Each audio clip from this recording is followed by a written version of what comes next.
Hello दोस्तों, आप सभी का स्वागत है हमारे चैनल में। आई होप आप लोग बढ़िया होंगे, मस्त होंगे। बड़े दिन के बाद हम वीडियो लेकर आए हैं। तो दोस्तों, हम लेकर आए हैं कि स्टॉक डाटा एंट्री का काम कैसे करते हैं। डाटा एंट्री का काम पहले आप समझिए, फिर हम आपको बताते हैं कि डाटा एंट्री में कौन से बिल एंट्री आते हैं जो डाटा एंट्री में काम होते हैं।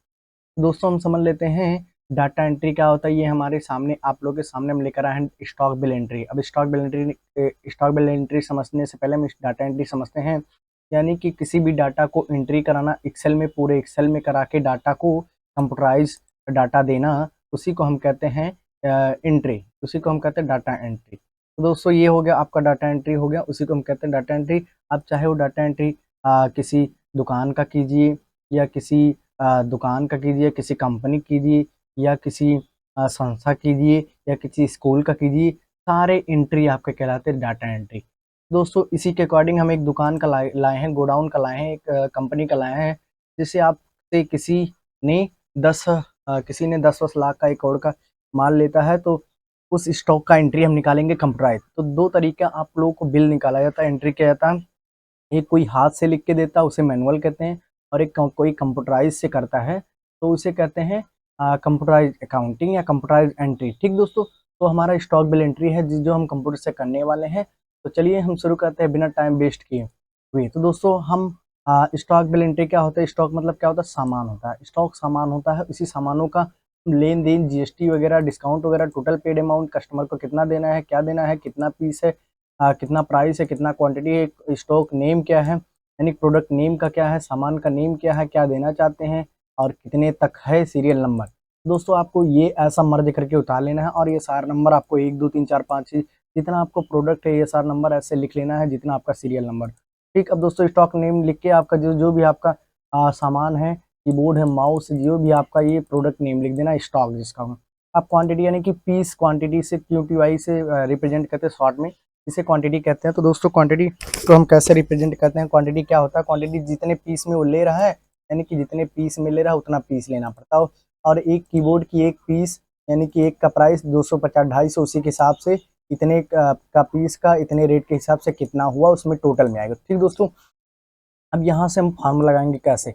अब जीएसटी क्या होता है, डिस्काउंट कैसे होता है, टोटल पेड अमाउंट। देखिए दोस्तों, अब आप कहीं से माल उठाते हैं, किसी को देते हैं, तो जीएसटी ये नंबर होता है जो आपके पास होता है, जीएसटी आपको भरना पड़ता है। तो हम कस्टमर से उसी, जो ढेर सारा सामान लेता है, ढेर सारा माल लेता है, ढेर सारा पैसा रहता है, उसमें हम जीएसटी जोड़ के हम ले लेते हैं। और वो कहता है अगर डिस्काउंट कर दीजिए 5% 8%, उसी के हिसाब से हमने डिस्काउंट भी कर देंगे हर एक प्रोडक्ट में, हर एक क्वांटिटी और प्राइस के हिसाब से हर एक चीज़ में हमने डिस्काउंट कर देंगे। फिर टोटल हम करेंगे कितना कस्टमर को देना पड़ता है। तो चलिए, हम इतना समझ गए। अब हमने टोटल करना है, यानी कि जहाँ क्वांटिटी आए और प्राइस आए वहाँ गुड़े किया जाता है, यानी गुड़े, यानी इस प्राइस के हिसाब से इतने पीस का कितना बना, इसलिए हमें दोनों को गुड़ा करना पड़ता है।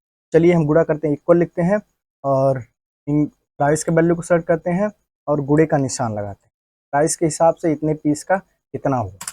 दोस्तों, हमारा इतना हो गया, 30,750 हो गया। यानी चलिए दोस्तों, अब इसको हम ड्रैग कर देते हैं, यानी कि सारे का हमारा टोटल प्राइस के हिसाब से, टोटल पीस के अनुसार ये टोटल हमारा आ गया। तो दोस्तों, ये हमारा आ गया।